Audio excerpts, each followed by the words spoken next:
Trump को news में बने रहना बहुत अच्छे से आता है। रिसेंटली अब उन्होंने बोला है कि जो अफ़गानिस्तान का बगराम एयरबेस है वो यूएस जो है वो वापस लेना चाहता है। तो जो भी रीजनल सिक्योरिटी होती है, अगर वहाँ पे पीस चल रहा है तो उसको डिस्टेबलाइज करना यूएस को या फिर बोले ट्रम्प को अच्छे से आता है। इस टाइम जब यूएस विड्रॉ किया था अफगानिस्तान से, तो ये जो एयरबेस है यहाँ पे मिलिट्री का बहुत बड़ा एयरबेस होता था यूएस और उसके अलाइज का। तो जब इन्होंने विड्रॉ किया था बाइडेन एडमिनिस्ट्रेशन के टाइम में, तो ये हैंड ओवर कर दिया गया था तालिबान को, या फिर तालिबान ने इसको ले लिया था अमेरिका के कब्जे से। तो अब जो ट्रम्प बोल रहे हैं कि उनको ये एयरबेस वापस चाहिए। देखिए, इस एयरबेस को अगर यूएस वापस चाहता है तो उसके लिए उसको पूरा इंफ्रास्ट्रक्चर दोबारा से डेवलप करना पड़ेगा। लेकिन लेटेस्ट सैटेलाइट इमेजिनरी में ये पता चला है कि ये बिल्कुल जो एयरबेस है अमेरिका के वापस जाने के बाद से बिल्कुल इंटैक्ट है और वहाँ पे कोई भी मेजर डेवलपमेंट नहीं हुई है। तो इसीलिए यूएस चाह रहा है कि इसको हम वापस पा लें। लेकिन अगर उसको वापस चाहिए तो उसको फिर से बड़े बड़े ट्रांसपोर्ट अपने जो एयरप्लेन्स हैं उनके थ्रू सारे इक्विपमेंट्स वापस लाने पड़ेंगे। जेट्स आएंगे, फिर वहाँ पे हैंगर्स बनेंगे, मरीन्स आएंगे, सिक्योरिटी पर्सनल आएंगे, जिससे कि रीजनल सिक्योरिटी बहुत बड़े पैमाने पर डिस्टर्ब हो सकती है।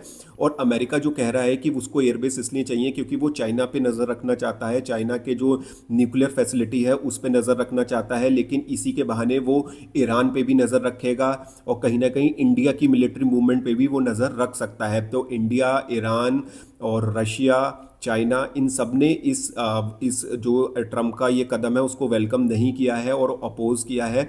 यही खबरें आ रही हैं कि पाकिस्तान भी इसको अपोज कर रहा है। लेकिन ये बिचौलिया देश जो पाकिस्तान है वो अंदर खाने में कहीं ना कहीं चाहता है कि ट्रम्प वहाँ पे आए और ट्रम्प की गुड बुक्स में पाकिस्तान बना रहे और उसकी मदद से बगराम एयरवेज जो है वो अमेरिका हासिल करे।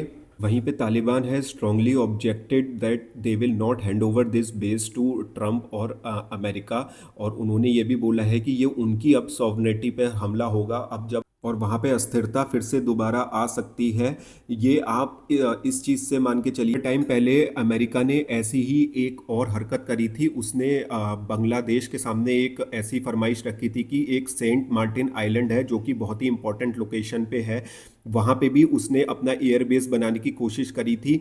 जब शेख हसीना की सरकार ने उसको मना किया था तो ये बात किसी से भी छुपी नहीं है। सीआईए ने किस तरीके से वहाँ पे एक प्रोटेस्ट करवाया और स्टूडेंट्स को भड़काया गया। डीप स्टेट ने वहाँ पे काम किया था और शेख हसीना को वहाँ से निकल के भागना पड़ा और उनकी सरकार वहाँ पे हटा दी गई थी। और उन्होंने अपना ही एक डीप स्टेट का मैन जिसे कह सकते हैं यूनुस को वहाँ पे डिप्लॉय किया, जो कि अब अमेरिका और पाकिस्तान के इशारे पे काम